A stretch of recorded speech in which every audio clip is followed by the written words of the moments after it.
दोस्तों अब पति के लिए बहुत बड़ी गुड न्यूज है क्योंकि अब 125 सीआरपीसी में पति को पत्नी को मेंटेनेंस नहीं देना पड़ेगा। तो यहाँ पे माननीय सुप्रीम कोर्ट ने 125 सीआरपीसी के ऊपर क्या बड़ी बात कही है, इसके ऊपर पूरी जानकारी मैं इस वीडियो के अंदर बताने वाला हूँ। वीडियो बहुत ही महत्वपूर्ण है, आपको बिल्कुल अंत तक वीडियो को देखना है, तभी पूरी जानकारी समझ में आएगी। और ये आपका अपना चैनल है, इसको अगर आप अब तक सब्सक्राइब नहीं करे हैं तो पहले आप सब्सक्राइब कर दीजिए और साथ में बेल आइकन को भी दबा दीजिए। तो चलिए शुरू करते हैं। तो वेलकम दोस्तों, मैं हूं आपका अपना एडवोकेट जितेंद्र। दोस्तों जो पत्नी अलग होती है पति से, पति के साथ में नहीं रहना चाहती, तो उसका मकसद क्या होता है कि पति से जल्दी वो पैसा ले और अधिक से अधिक वो पति से पैसा ले। इस वजह से वो क्या करती है कि अपने को लाचार दिखाती है, अपने को निर्दोष दिखाती है कि उसकी कोई भी गलती नहीं है, बस यहाँ पे पूरी गलती पति की रही है। पति उसको मेंटेन नहीं कर रहे हैं, उसको अपने साथ में नहीं रख रहे हैं, इस वजह से उसे नीड है मेंटेनेंस की, इस वजह से उसे पति से मेंटेनेंस मिलना चाहिए, ये पत्नी का कहना होता है। तो यहाँ पे इस मामले के अनुसार मैं समझा देता हूँ कि इस मामले के अंदर क्या होता है। देखो यहाँ पे पत्नी के द्वारा 125 सीआरपीसी का केस फाइल किया जाता है और पत्नी पति के ऊपर आरोप लगाती है कि मेरे पति ने मेरे से दहेज की डिमांड की, मेरे साथ में क्रूरल्टी की, मुझे वो तंग करता था, परेशान करता था, मुझे मारपीट की वो घर से बाहर निकाल दिया और मुझे ये बोलता था कि तू सुंदर नहीं है, तू बदसूरत है, मेरे साथ में रहने लायक नहीं है, मुझे तेरे साथ में नहीं रहना है। इस वजह से वो मुझे साथ में नहीं रख रहा है, मैं उनसे अलग रह रही हूँ, तो मुझे पैसे की जरूरत है, मेंटेनेंस की जरूरत है, क्योंकि मैं मेरा मेंटेनेंस कैसे करूँ, मेरा भरण पोषण कैसे करूँ,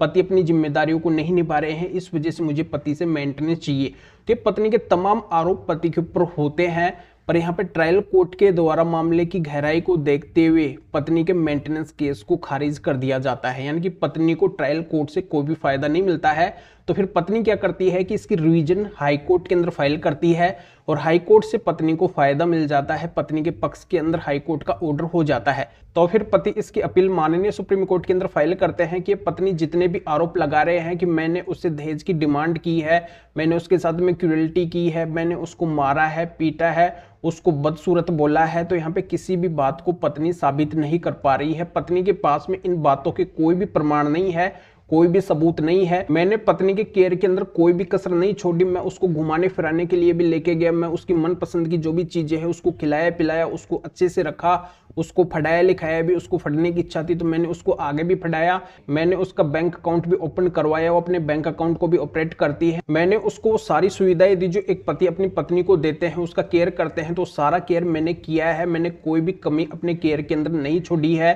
फिर भी पत्नी मेरे साथ में नहीं रहना चाहती है, इस वजह से नहीं रहना चाहती है क्योंकि वो ये बोलती है कि मुझे आपके घर वालों के साथ में नहीं रहना है, मुझे आपके साथ में अलग रहना है। तो यहाँ पे पत्नी ये बोलती है और मुझे मेरे घर वालों के साथ में रहना है, घर वालों से मुझे अलग नहीं होना है। ये पत्नी जितने भी आरोप लगा रही है किसी भी आरोप को साबित नहीं कर पाई है, इसके पास में ऐसे कोई भी एविडेंस नहीं है, कोई भी सबूत नहीं है, ये अपनी कोई भी जिम्मेदारियों को नहीं निभा रही है, बिना वजह से बिना कारण के मेरे से अलग रह रही है, तो इस वजह से इसका मेंटेनेंस नहीं बनना चाहिए, मेंटेनेंस के हकदार नहीं है। तो यहाँ पे माननीय सुप्रीम कोर्ट के द्वारा पूरे मामले को गहराई से देखने के बाद में यह क्लियर कर दिया जाता है कि पत्नी के द्वारा झूठा मेंटेनेंस का केस किया गया है, पत्नी मेंटेनेंस लेने की इन बातों के आधार पे हकदार नहीं है, क्योंकि पत्नी के द्वारा कोई भी बात साबित नहीं की गई है। तो यहाँ पे ये जानकारी आपके अच्छे से समझ में आ गई होगी कि अगर पत्नी झूठा मेंटेनेंस का केस करती है तो पत्नी पति से मेंटेनेंस नहीं ले सकती है, ये माननीय सुप्रीम कोर्ट का साफ साफ कहना होता है। तो आजकल आपने देखा होगा ज्यादातर जो 90% मामले हैं वो मेंटेनेंस के झूठे ही आ रहे हैं,